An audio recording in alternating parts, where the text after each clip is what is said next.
Jangan lupa like and subrek ya guys. Selamat mendengarkan. Di platform Kristal, air liur pelelang berambut putih meludah kemana-mana saat dia memperkenalkan betapa misteriusnya potongan kain kuno ini. Singkatnya, dia telah mengerahkan seluruh kemampuannya untuk meningkatkan nilai potongan kain tua ini bahkan sedikit. Sayangnya, efeknya sepertinya tidak terlalu bagus. Ini karena beberapa orang di tempat pelelangan sudah menjadi tidak sabar selama perkenalannya dengan pasien. Beberapa dari mereka yang bertemperamen buruk langsung mengumpat. Mendengar bahwa orang-orang di bawah tidak memiliki tanggapan yang antusias, juru lelang berambut putih hanya bisa menggelengkan kepalanya tanpa daya. Dia menelan ludahnya dan membasahi tenggorokannya yang kering sebelum berbicara dengan senyum pahit. Menurut yang kami tentukan, harga dasar potongan kain ini adalah 100.000. Sekarang, pelelangan akan dimulai. Petik 2. Saat suara juru lelang berambut putih jatuh, tempat lelang yang sangat besar segera menjadi benar-benar sunyi. Beberapa tatapan yang menyapu platform itu seperti mereka mencoba menemukan seorang idiot. Siapa yang akan menghabiskan 100.000 koin emas untuk membeli barang yang rusak, yang bahkan tidak diketahui apakah itu asli atau palsu? Selain itu, bahkan jika seseorang memiliki uang, dia tidak akan menghabiskannya secara acak seperti ini, bukan? Di bawah jubah hitam, tatapan Xiaoyan menatap tajam ke potongan kain kuno itu. Jika bukan karena wajahnya ditutupi oleh bayangan dupeng, kemungkinan besar siapapun bisa melihat hanya dengan melihat wajahnya bahwa dia dipenuhi dengan kegembiraan. Dia menarik napas dalam-dalam dan dengan paksa menekan kegelisahan di dalam hatinya. Alasannya mengatakan kepadanya bahwa sekarang bukanlah kesempatan terbaik untuk menyatakan harga. Jika tindakannya menarik keraguan dan perhatian dari faksi yang sangat besar di depan, kemungkinan besar hal itu akan berakhir di tangan orang lain. Setidaknya, Xiaoyan dengan jelas tahu di dalam hatinya bahwa tidak mungkin baginya untuk melawan faksi itu dengan kekayaannya saat ini. Dupeng, topi bambu berbentuk kerucut dengan kain menempel untuk menutupi wajah seseorang. Pelelang berambut putih tidak bisa membantu tetapi menggelengkan kepalanya tanpa daya saat dia menatap tempat lelang yang sunyi dan tatapan mengejek yang tak terhitung jumlahnya. Dalam hatinya, dia berulang kali memfitnah orang-orang yang mengevaluasi harganya. Meskipun potongan kain ini berasal dari zaman kuno, bagaimanapun juga, hanya dalam keadaan terfragmentasi. Selain itu, informasi yang terungkap di dalamnya jelas tidak cukup untuk membiarkan seseorang mengidentifikasi dengan tepat apa yang disembunyikannya. Di bawah situasi ini dengan banyak hal yang tidak diketahui, bahkan dia sendiri tidak memiliki banyak kepercayaan bahwa itu bisa berhasil dilelang dengan harga 100.000. Keheningan di tempat pelelangan berlanjut selama 5 menit ketika juru lelang akhirnya menghela nafas. Dia baru saja akan mengumumkan bahwa waktu pelelangan telah habis dan telah jatuh, ketika sebuah suara terdengar tiba-tiba, menyebabkan dia menghela nafas lega. 110.000. Suara samar memecah keheningan di dalam tempat pelelangan. Jumlah tatapan yang tak terhitung jumlahnya bergerak ke arah suara itu sebelum akhirnya berhenti di tubuh sosok berjubah hitam di dekat barisan depan. Beberapa gumaman terdengar. Apakah ada yang salah dengan pikiran orang itu? Menghabiskan 110.000 untuk membeli barang rusak yang kegunaannya tidak diketahui. Petik 2. Tidak hanya kerumunan manusia di belakang, tetapi juga beberapa faksi di depan melemparkan pandangan yang agak aneh ke arah Xiaoyan, yang tubuhnya terbungkus jubah hitam. Pemimpin sekte junior dari sekte darah memiringkan kepalanya ke arah Xiaoyan. Alisnya tanpa sadar sedikit berkerut. Untuk beberapa alasan yang tidak diketahui, hatinya terus memiliki perasaan yang sangat berhati-hati terhadap orang misterius ini. Sekarang dia melihatnya benar-benar mengeluarkan tawaran untuk pertama kalinya, sulit untuk mengatakan apakah ada gunanya fragmen peta kuno. Perasaan aneh menyelimuti hatinya, yang tidak bisa dilepaskan. Fan Ling menggelengkan kepalanya. Dia merenung sejenak sebelum menyempitkan matanya. Matanya berkedip saat dia menatap potongan kain kuno yang sedikit berayun di tangan juru lelang. Juru lelang di platform kristal juga diam-diam menghela nafas ketika dia mendengar seseorang akhirnya mengajukan tawaran. Dia mengangkat kepalanya dan tersenyum saat berbicara ke arah Xiao Yan berada. Tuan ini telah menawar 110.000. Apakah ada orang yang ingin menaikkan harga? Petik 2. Tak terhitung banyaknya orang memutar mata mereka ketika mereka mendengar kata-kata juru lelang. Apa dia benar-benar mengira ada begitu banyak idiot di dunia ini? Juru lelang juga tahu dengan jelas bahwa pertanyaan ini berlebihan. Dia tersenyum canggung untuk beberapa saat sebelum menghancurkan palu lelang di tangannya. Tunggu, suara sedingin es tiba-tiba terdengar, menyebabkan palu lelang di tangan juru lelang menjadi kaku. Tatapan tidak pasti mengikuti sumber suara dan melihat ke atas, hanya untuk menemukan bahwa pemimpin sekte junior dari sekte darah, Fan Ling, perlahan berdiri. Dia segera terkejut saat dia tersenyum dan berkata, "Pemimpin sekte junior, kamu adalah..." Fan Ling mengabaikannya. Di bawah tatapan semua orang, dia membalikkan tubuhnya dan menggunakan tatapannya yang gelap dan dingin untuk melihat orang berjubah hitam yang duduk di kursi tanpa bergerak. Tiba-tiba, dia tertawa dan berkata, "Tidak ada. Hanya saja saya tiba-tiba sedikit tertarik dengan hal ini." 130.000. Petik 2. Di bawah jubah hitam, tatapan yang awalnya sedikit bersemangat tiba-tiba menjadi tajam. Tinju di bawah jubah itu terkepal erat. Jubah hitam itu sedikit bergetar saat tatapan Xiao Yan melewati topi itu dan menatap tajam ke arah pemuda berwajah pucat itu. Doki yang lemah tanpa sadar mulai melonjak ke depan dalam jalur ki-nya seperti danau yang menderu. Jangan gelisah. Tidak akan menguntungkan bagimu untuk menjadi berantakan sekarang. Saat doki di tubuhnya secara tidak sengaja akan menyembur keluar, teriakan lembut Yao Lao membangunkan Xiao Yan dari amarahnya seperti guntur selama musim semi. Xiao Yan menghirup udara dalam-dalam. Di mata banyak orang, Xiao Yan tampak malas bersandar di sandaran kursi yang empuk. Suaranya acuh tak acuh, seolah-olah dia bertengkar dengan sembarangan dengan seseorang karena dia terusik. 150.000. Kenaikan harga Xiao Yan menyebabkan Fan Ling mengangkat alisnya. Di dalam tempat pelelangan ini, selain orang-orang yang memiliki faksi kuat di belakang mereka, Xiao Yan adalah satu-satunya penjaga hutan pertama yang berani bersaing secara terbuka dengannya. 200.000. Pemimpin sekte junior dari sekte darah ini menatap Xiao Yan lama sekali sebelum melambaikan tangannya.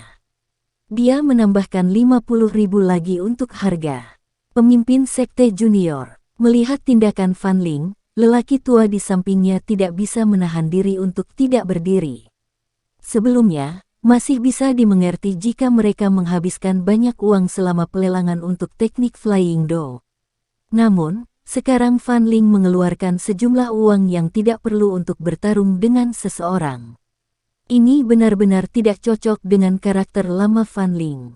Duduk. Ekspresi Fan Ling menjadi dingin. Dia dengan dingin berteriak pada lelaki tua itu dan permusuhan yang melintas di wajahnya menyebabkan lelaki tua itu merasakan dingin di hatinya. Dia hanya bisa mundur. Kompetisi penawaran, yang muncul dengan cara yang membingungkan, segera menyebabkan tatapan di seluruh rumah lelang menjadi tertegun. Tak satu pun dari mereka yang tahu betapa gila yang ditunjukkan oleh pemimpin sekte junior ini. Dia sebenarnya tiba-tiba menggunakan uangnya untuk bertarung dengan orang asing secara acak. Hal semacam ini, yang melukai orang lain tanpa menguntungkan diri sendiri, sungguh eksotis. Tentu saja, selain orang-orang ini yang benar-benar bingung di tempat pelelangan, juru lelang di platform kristal membuka mulutnya dan tersenyum. Ia tidak menyangka bahwa benda yang selama ini dianggap tidak banyak berguna ini justru menyebabkan dua orang bersaing memperebutkannya. Selain itu, salah satu dari mereka adalah pemimpin sekte junior yang kaya dan kuat dari sekte darah. Tangan Xiao Yan dengan lembut gemetar di lengan bajunya. Dia mencoba yang terbaik untuk mendapatkan kembali ketenangannya. Jangan terus bersaing dengannya. Jika kita melanjutkan dengan cara ini, faksi lain mungkin akan melihat beberapa petunjuk. Saat ini, Fan Ling ini harus menaikkan harga untuk menyelidiki Anda karena beberapa keraguan. Namun, Jika Anda terus berkelahi dengannya, Anda mungkin akan mengungkap beberapa nilai dari fragmen peta misterius tersebut. Ketika saatnya tiba, akan sangat sulit untuk memastikan bahwa faksi lain tidak akan bergabung. Dengan kemampuan finansial Anda saat ini, Anda tidak dapat bersaing dengan mereka yang telah mengumpulkan kekayaan mereka selama bertahun-tahun. Suara dalam Yao Lao tiba-tiba terdengar tepat saat hati Xiao Yan yang tidak menyerah telah berencana untuk sekali lagi menaikkan harganya. Lalu apa yang kita lakukan? Jangan bilang kita harus membiarkan pecahan peta ini lolos tepat di depan mataku. Xiao Yan menggertakkan giginya saat dia menjawab. Kita pasti harus mendapatkan Purifying Lotus Demon Flame. Oleh karena itu, kami harus mengumpulkan peta-peta ini sepenuhnya.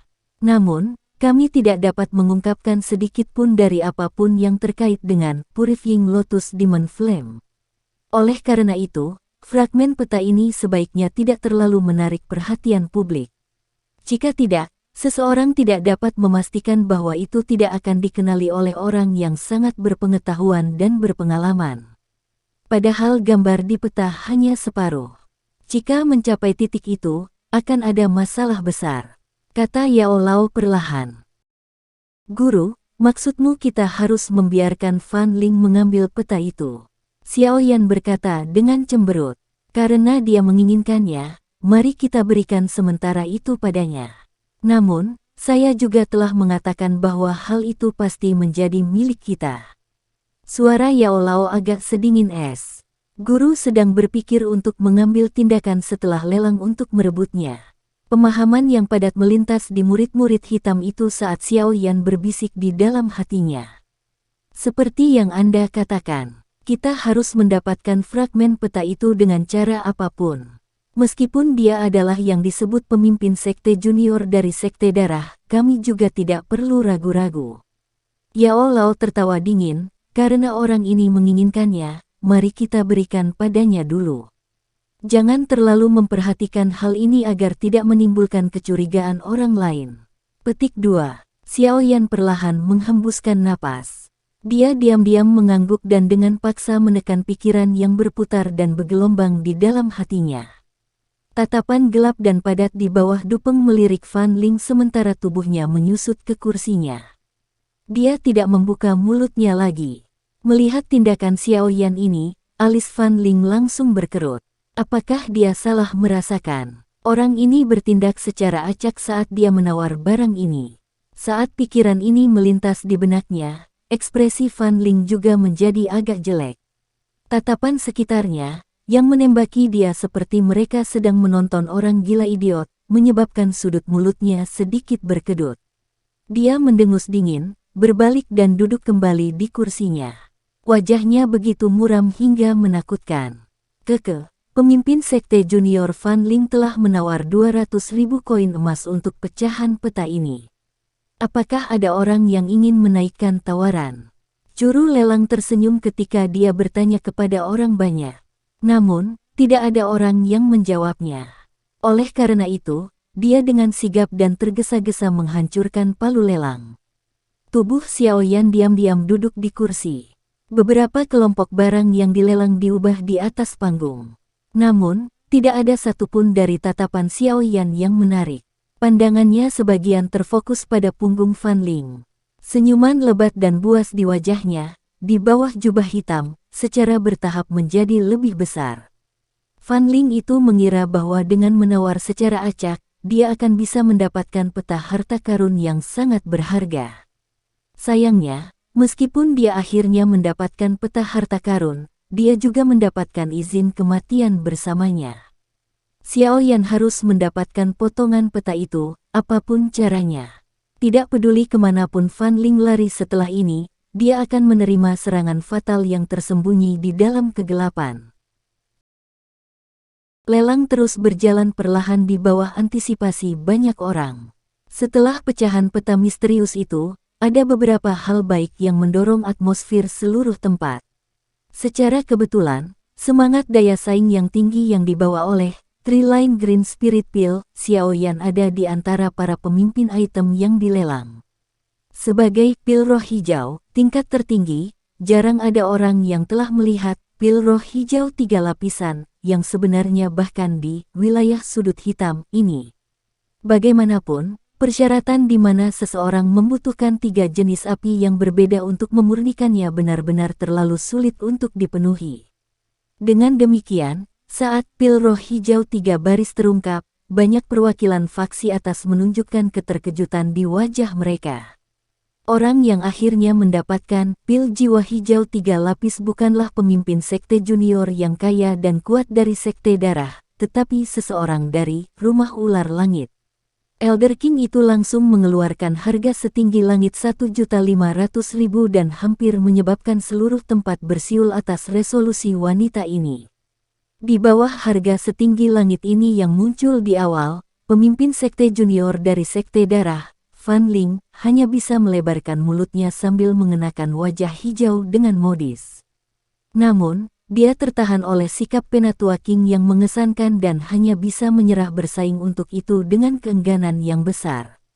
Xiaoyan tidak bisa menahan menggelengkan kepalanya saat dia melihat Elder King yang tersenyum duduk sekali lagi.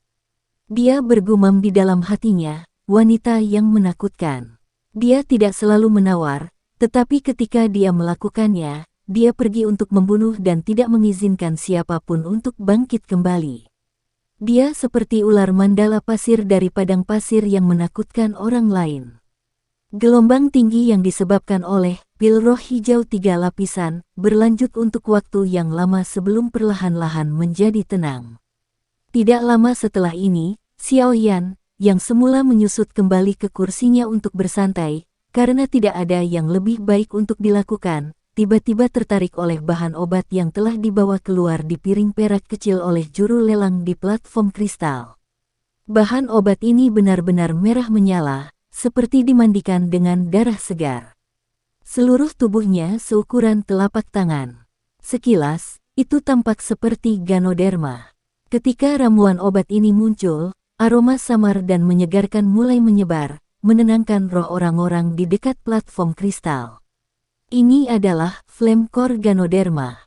Cek-cek, sobat kecil, kamu benar-benar beruntung bahkan melihat bahan langka seperti itu. Kami memang benar datang ke pameran lelang ini.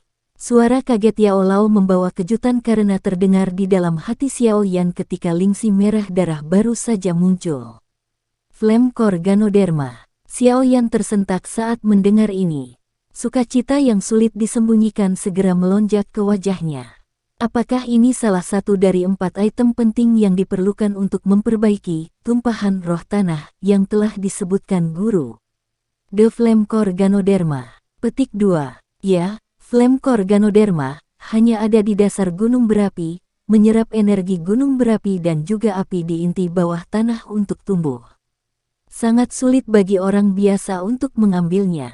Selain itu, beberapa Do Huangs yang kuat atau bahkan Do Zong tidak akan berani sembarangan menyerang ke tempat seperti gunung berapi. Yao Lao tersenyum saat menjawab. Xiaoyan mengangguk sedikit dan dengan cepat bergumam, aku tidak bisa membiarkan benda ini pergi. Saya ingin melihat apakah orang itu akan datang dan menginjakkan kakinya lagi. Petik 2. Pada saat Xiaoyan sedang berbicara dengan Yao Lao, juru lelang di platform kristal juga memberikan penjelasan rinci tentang asal-usul dan penggunaan Flame Core Ganoderma. Di bawah penjelasannya, reaksi dari tempat pelelangan tidak buruk. Tampaknya banyak orang yang tertarik dengan Flame Core Ganoderma ini. Menurut perkiraan kami, harga dasar Flame Core Ganoderma ini adalah 700.000. Semuanya, silakan mulai. Juru lelang berambut putih tersenyum dan memandangi tempat pelelangan setelah melaporkan harga ini.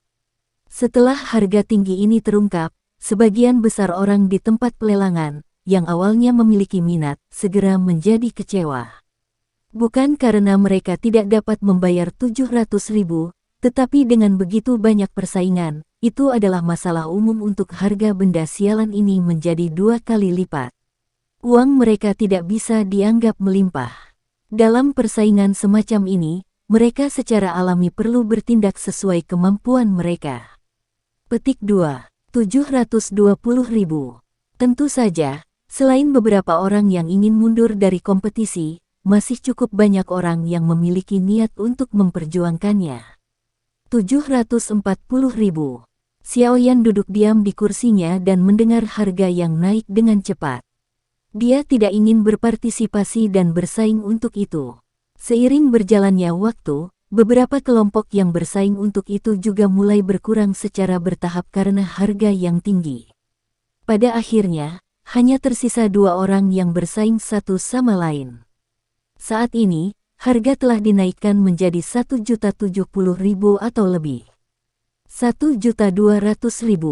Sama seperti tempat pelelangan mengalami kebuntuan atas harga, suara malas akhirnya terdengar. Jumlah tatapan yang tak terhitung jumlahnya mengikuti suara itu dan bergerak. Mereka akhirnya berhenti di orang berjubah hitam, yang perlahan berdiri. Lonjakan harga yang tiba-tiba juga menyebabkan orang-orang di depan menoleh karena terkejut.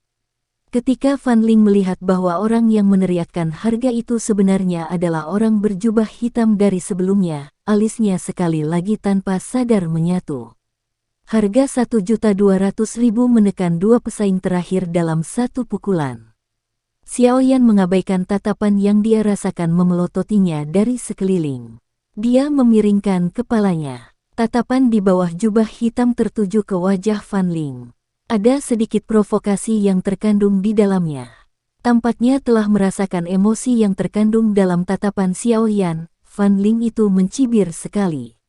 Meskipun Flamecore Ganoderma sangat berharga, itu tidak berguna sedikit pun baginya.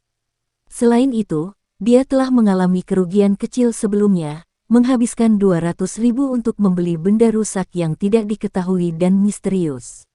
Wajar jika dia tidak bertindak berdasarkan dorongan hati kali ini. Fan Ling mengangkat matanya dan menatap Xiaoyan dengan acuh tak acuh sebelum dia dengan malas berbalik menghadap panggung dan tidak terlibat dalam keterikatan yang tidak ada gunanya. Xiaoyan menamparkan bibirnya di bawah jubah hitam. Dia mengangkat kepalanya, mengalihkan pandangannya ke platform kristal dan berkata, "Bisakah kamu menurunkan palu itu?" Mendengar pengingat Xiaoyan, juru lelang buru-buru menganggukkan kepalanya. Dia bertanya 3 kali sebelum palu lelang di tangannya hancur lebur. Hati Xiaoyan akhirnya menghela nafas lega saat dia perlahan duduk kembali saat melihat palu jatuh. Setelah Flamecore Ganoderma muncul, tempat pelelangan tampaknya secara bertahap mendekati akhirnya. Ini karena harta karun yang benar-benar bisa disebut benda unik mulai muncul satu demi satu selama waktu yang tersisa. Berbagai jenis metode Qi, teknik Do, dan bahkan formula obat, yang menyebabkan seseorang menjadi terpesona saat melihatnya. Teriakan heboh harga di tempat lelang terus berlanjut tanpa henti. Pada salah satu contoh, 2 faksi di barisan belakang berjuang untuk satu set metode Qi kelas 10 dan teknik Do sampai wajah mereka memerah. Pada akhirnya, salah satu dari mereka justru mencabut pisaunya dan langsung menyerang. Saat pria itu hendak menyerang, bagaimanapun, angin kencang tiba-tiba muncul di udara di dalam tempat pelelangan. Sebuah panah panjang, gelap, berwarna hitam secara mengejutkan turun dari langit sebelum akhirnya dengan ganas memasukkan dirinya ke depan pria itu. Karena kekuatannya yang besar, lebih dari setengah tubuh panah itu dimasukkan ke dalam tanah yang keras. Ekor panah yang berayun mengeluarkan suara yang menusuk telinga karena kecepatan ekstrim yang membuatnya gemetar. Panah panjang yang turun dari langit mengingatkan kedua faksi yang telah kehilangan akal sehat mereka. Tatapan mereka menyapu ketakutan di sekitar tempat pelelangan sebelum akhirnya mundur kembali ke tempat duduk mereka dengan enggan. Di bawah jubah hitam, Xiaoyan perlahan menarik pandangannya dari tempat keributan itu terjadi. Pandangannya bergerak sepanjang topinya dan mengamati bayangan tertentu di lantai 2 tempat lelang. Panah hitam tadi, yang bahkan dia rasa harus dia waspadai, ditembakkan dari tempat itu. Eight Gates ini memang memiliki fondasi yang cukup kuat agar cukup berani untuk membuka lelang. Xiaoyan bergumam, dia tidak berpartisipasi dalam kompetisi sebelumnya. Karena Flame Mantra, metode Qi sudah tidak lagi menarik baginya. Dia juga tidak tertarik dengan teknik Do biasa. Oleh karena itu, selain menghabiskan 400.000 untuk membeli kuali obat bernama Bright Square Fire, dia tidak membeli barang lain. Tangisan harga penawaran yang memekakkan telinga bergema di seluruh tempat lelang besar ini. Suara keras itu hampir menghancurkan langit-langit dan menerjang ke awan. Ketika pameran lelang akan memasuki bagian akhirnya, item lelang yang benar-benar mengandung bobot yang besar akhirnya muncul. Itu adalah teknik Do. Lebih tepatnya, itu adalah teknik Do tipe agility. Gerakan 3000 petir. Teknik kelincahan tipe Do. Kelas, di kelas low level. Petik 2. Suara lembut juru lelang langsung menyebabkan pameran lelang yang berisik itu menjadi sunyi. Mata merah tua yang tak terhitung jumlahnya menoleh ke arah gulungan berwarna perak di platform kristal. Suara napas tergesa-gesa seperti teriakan yang menciptakan suara mendesing. Teknik di kelas Do, Xiaoyan menghirup udara dingin yang dalam. Bahkan hatinya yang tenang mau tidak mau mempercepat detaknya. Tatapannya dipenuhi dengan keterkejutan. Teknik di kelas Do, sebenarnya ada seseorang yang benar-benar bisa mengeluarkan teknik Do dari kelas ini untuk dilelang. Dia benar-benar tahu bagaimana menyia-nyiakan kekayaan keluarganya. Teknik Do dari kelas ini kemungkinan akan diperlakukan sebagai item penting untuk disimpan dengan hati-hati bahkan ketika menyangkut apa yang disebut faksi kelas 1 di benua. Namun, sebenarnya ada seseorang yang mau mengeluarkannya untuk dijual. Bukan karena mereka mau mengeluarkannya.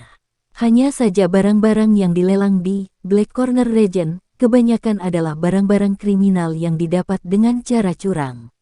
Mereka takut ketahuan oleh orang lain, oleh karena itu mereka sendiri juga tidak berani mempraktekkannya. Oleh karena itu, mereka membawanya ke sini untuk dilelang. Kata Yao Lao perlahan. Xiaoyan tiba-tiba mengerti saat mendengar ini. Menurut apa yang aku tahu, gerakan 3000 petir ini tampaknya merupakan teknik Do Agility tingkat tertinggi dari Wind Lightning Pavilion di benua itu. Setelah seseorang mempelajarinya, tubuh seseorang akan berubah menjadi kilatan petir, menjadi sangat cepat sehingga menakutkan. Jika seorang Dadoshi mengetahui hal ini, dia akan berada dalam posisi di mana dia tidak akan kalah bahkan ketika berhadapan langsung dengan Dowling. Sungguh tak terduga bahwa benda ini, yang dianggap oleh Wind Lightning Pavilion sebagai sumber kehidupan mereka, akan benar-benar berakhir di sini. Saya pikir orang-orang dari Wind Lightning Pavilion pasti terbang dengan amarah saat ini. Yao Lao tertawa kecil. Xiaoyan mengangguk sedikit. Dia menatap orang-orang di depannya, seperti sekte darah yang matanya sama-sama bersinar. Dia tanpa sadar tertawa getir, meskipun saya sangat tertarik dengan gerakan 3000 petir ini, jelas bukan terserah saya untuk memperebutkannya. Iya. Mereka tidak akan menyerah pada hal semacam ini. Yao Lao tertawa. Tiba-tiba ada antisipasi dalam tawanya, hanya saja saya sangat penasaran. Teknik di kelas Do ini hanya bisa dianggap sebagai item kedua yang mendominasi lelang ini karena ini bukan item terakhir. Hanya harta unik apa yang mengguncang bumi yang akan menjadi item sejati yang mendominasi pelelangan. Petik 2. Xiaoyan terkejut. Keheranan dan keterkejutan segera melonjak di dalam hatinya. Sesuatu yang bahkan lebih berharga dan langka daripada teknik di kelas Do. Sebenarnya apa itu? Sekian dulu ya guys. Terima kasih sudah mendengarkan. Bye-bye.